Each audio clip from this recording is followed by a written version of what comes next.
नमस्कार, मैं हूँ कौशलेंद्र उपाध्याय और आप देख रहे हैं द न्यूज़ लॉन्चर।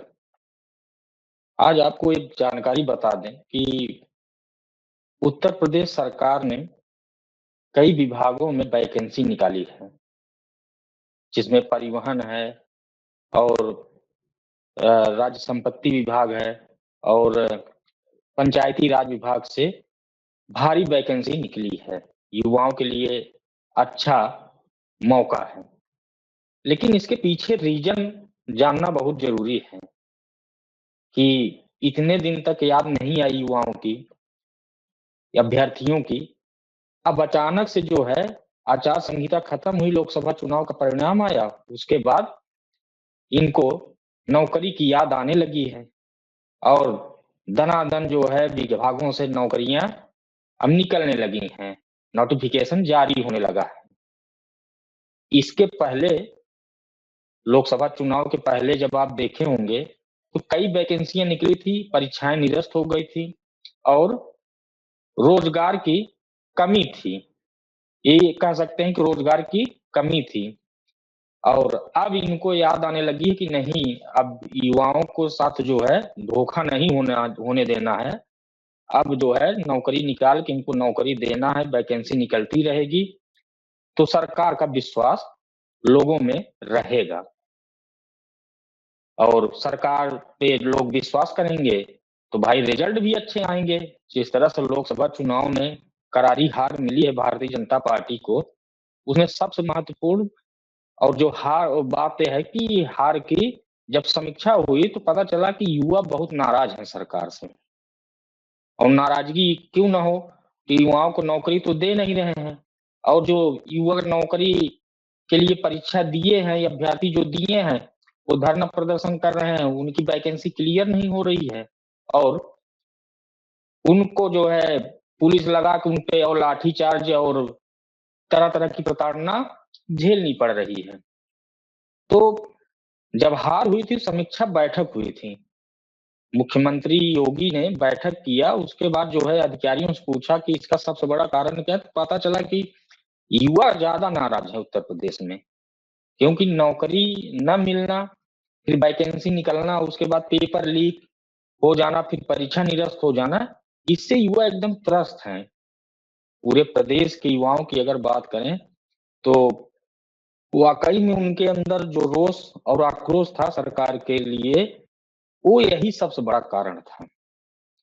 आज भाजपा उत्तर प्रदेश में 33 सीटों पे सिमट गई है, तो उसका सबसे बड़ा कारण यही है कि युवाओं के साथ जो धोखा हुआ है, भाई रोज़गार के नाम पे आपने वोट तो ले लिया था सरकार और युवाओं से और जनता से, लेकिन जब देने की बारी आई तो वैकेंसी क्लियर ही नहीं हो रही है कई विभागों में।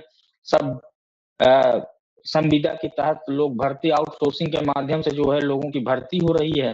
आउटसोर्सिंग भी जो कंपनियाँ जो करती हैं, वो वेतन जो मानक है उसके ऊपर जाती हैं, लेकिन उससे युवा खुश हैं नहीं कि संविदा कर्मी हर विभाग में आप संविदा कर्मी भरते चले जाइए। तो युवा जो पढ़ रहा है, जो तैयारी कर रहा है, कई हज़ार रुपए फीस लग रही है, कोचिंग कर रहा है, तो संविदा के लिए थोड़ी नहीं कर रहा है। उनको परमानेंट नौकरी की ज़रूरत है और जो काबिल है, वो ये चाहता है कि हमारी नौकरी लगे, गवर्नमेंट जॉब हो। तो जब हार मिल गई इनको, इन्होंने देख लिया है कि अगर यही रवैया रहा, तो आने वाला समय और खतरनाक होगा। युवा जो नाराज़ हैं, वो नाराज़गी अगर दूर नहीं होगी, तो ये भारी तो पड़ेगा ही। तो चलिए देर ही सही कम से कम इनकी आँख तो खुल गई, सरकार की आँख तो खुल गई है। उनको ये पता चल गया है कि युवा जो है अगर नाराज़ रहेगा तो हम चुनाव जीत नहीं पाए, चाहे जो भी चुनाव हो। आने वाला समय में चुनाव तो और भी असेंबली के इलेक्शन हैं ही। तो अब जो है कहीं इनकी आँख जब खुली, तो 2-3 विभागों में वैकेंसी निकल गई, नोटिफ़िकेशन जारी हो चुका है, युवा फॉर्म अप्लाई कर सकते हैं और मेहनत करें। बस एक चीज़ है कि जब युवा फॉर्म अप्लाई करता है और तैयारी करता है, पेपर देने जाता है, बस अब सिर्फ अगर है तो पेपर लीक वाला। हालाँकि उसपे मुख्यमंत्री ने आदेश दे दिया है, योगी आदित्यनाथ जी ने आदेश दिया है कि कड़े कानून बनाए जाए, पेपर लीक की जो घटना हो रही है, जो उसमें शामिल है, उस पे कठोर कार्रवाई हो। और कठोर कानून है भी, लेकिन एक्शन लेने की बात है। ये जानना बहुत ज़रूरी है कि सिस्टम में कौन आदमी है, जो इतनी बड़ी घटना जो है अंजाम दे रहा है, वो इतना बड़ा दुस्साहस कर रहा है, उसको पकड़िए। ये अफ़सर अगर चाह लें, तो ऐसी घटनाएँ ना हो पाएँ। लेकिन अफ़सर हैं कि वो अपनी मनमानी करते हैं, मुख्यमंत्री को जो फीडबैक दे देते हैं, तो मुख्यमंत्री जी उस पे खुश हो जाते हैं। लेकिन उस फीडबैक का अब असर मुख्यमंत्री जी जान गए हैं कि ज़मीनी हकीकत और हवाई में हकीकत में बहुत फ़र्क है। इस बार जनता ने और युवाओं ने हवा में ही उड़ा दिया है इनको।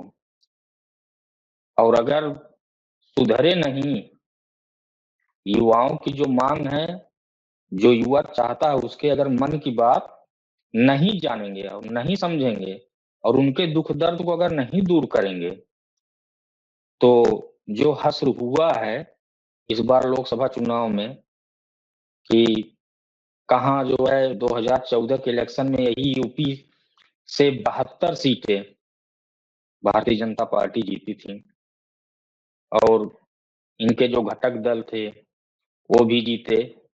73 सीट टोटल जो है एनडीए की उत्तर प्रदेश में थी और अच्छा रिजल्ट आया था 2014 में।